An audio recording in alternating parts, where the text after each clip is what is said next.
Good morning, students of class 9.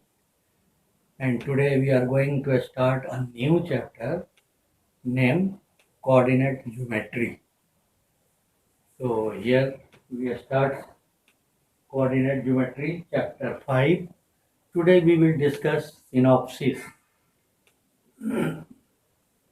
So, first of all, we will know what is the coordinate geometry.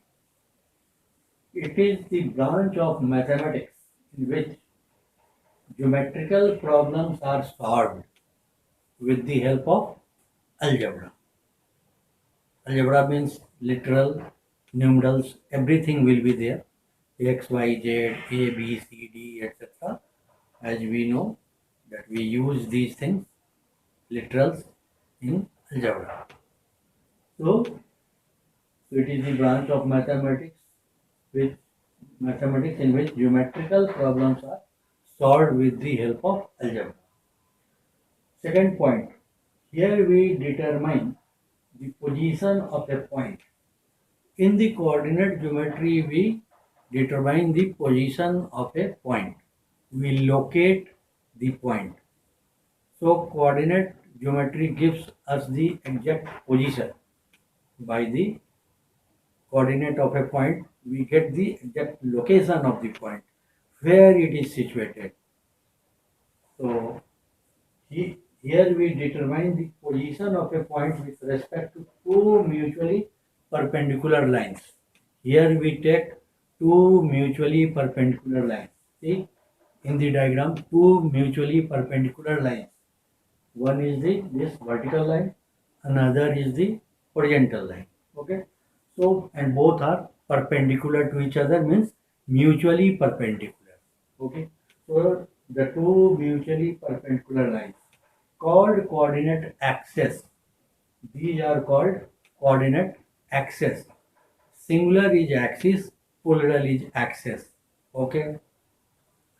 Since here there are two axes, so we will say it axis. So these are two perpendicular axes. The plane is called. These two axes are lying in a plane. This is the plane of whiteboard. So your notebook is the plane on where you will draw the diagram or lines on your notebook. So the page, the paper of your notebook is called the plane. So the plane is called Cartesian plane. What is the name of this plane on which we have drawn the two axes? It is called the Cartesian plane. And its second name, it is also called coordinate plane.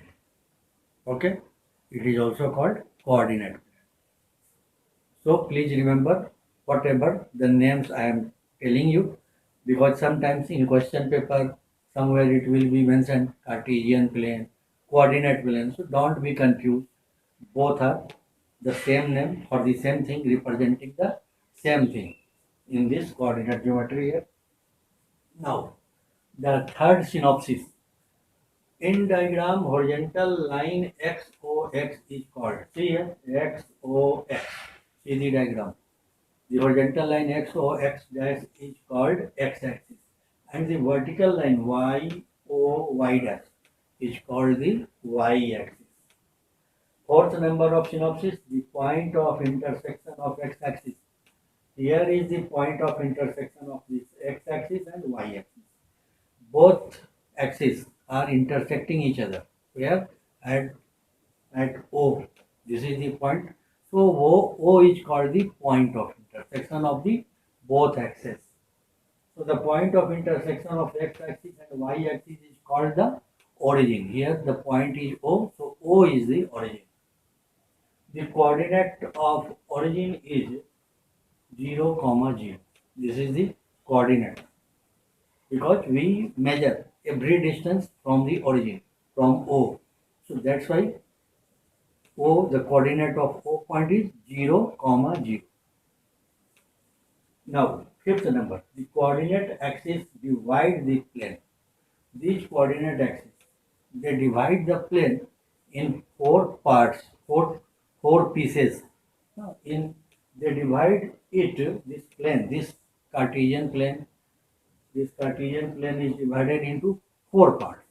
Those 4 parts is called quadrant.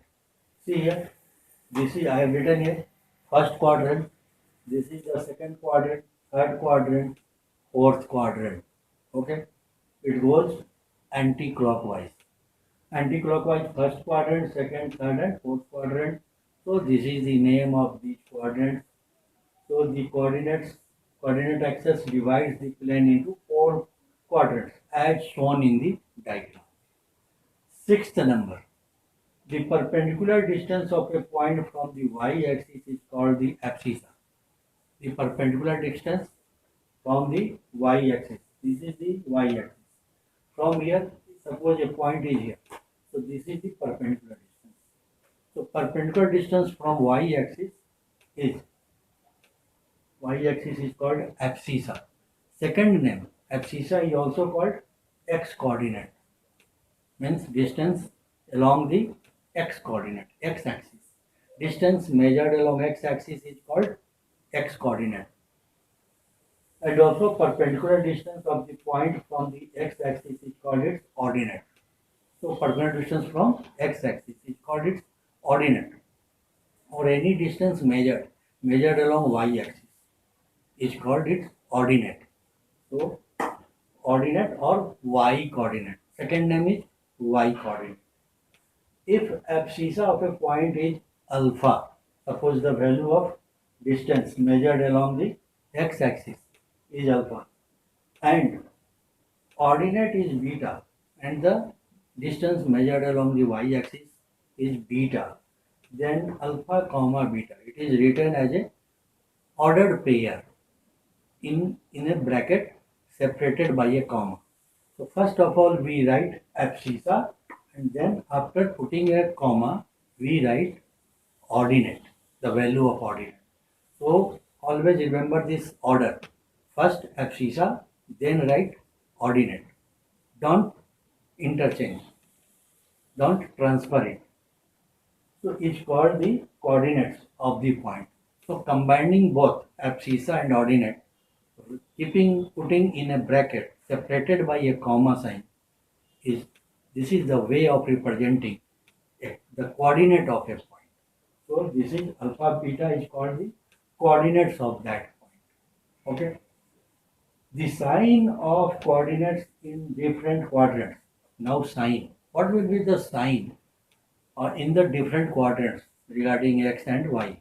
Regarding x and y means abscissa and ordinate. What will be the sign of abscissa and ordinate in the first quadrant, second quadrant, third quadrant, and fourth quadrant? So these signs of the in the different quadrant is mentioned in the diagram. See here. In first quadrant, both is positive, abscissa and ordinate, both plus. In the second quadrant, abscissa is minus, but ordinate is plus. In the third quadrant, it is both abscissa and ordinate, both are minus. And fourth quadrant, abscissa is plus and ordinate is minus. So please remember this sign, rule. Otherwise, very difficult if you will not remember. So here is the assignment. Learn the synopsis. So that we can next day we can discuss the sums because it is very very important things. These are the basic things: introduction, definitions, and what is this new type of geometry, coordinate geometry. So now today I have explained each and everything clearly. Next day we will do the sum. Thank you very much. Have a nice day. Bye.